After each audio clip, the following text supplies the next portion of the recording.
2, 3, 4. Visi savus dārziņus cerīgi kopjolai.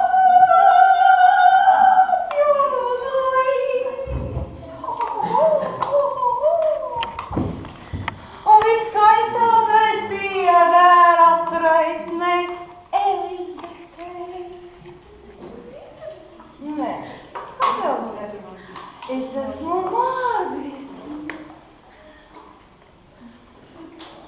Margaretiņa. Kā Margaretiņa? Tagad es esmu Margarita. Tā, kas mums te ir? Likumīgi saruna caur puķēm. Kas tas tāds, ko vairs tur tiesas? Labi. Es taču viņas redzējusi. Jā, toreiz taču visi viņu operiņās bija. Tā.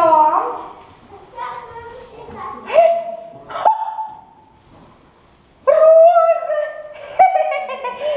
Padomā! Tā, kas te rakstīts?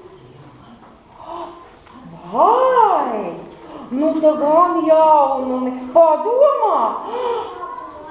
Tirgoja kumpals uz katru stūru Rīgā. Un tagad tā būvniecības eksperte, būvniecības kompāniju priekšsēdētāja. Žēl, ka Alti nav rakstīt. Nu labi, bet šitas jaunums ir. Mammai tūlīt piezvanīšu. Tā.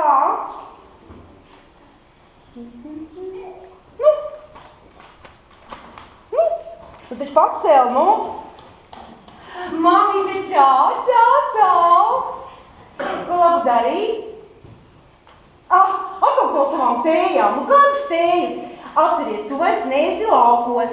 Tu tagad esi Rīgā. Kā tu vispār esi iekārtojusies dzīvoklī? Nu, beidz raudāt, nu.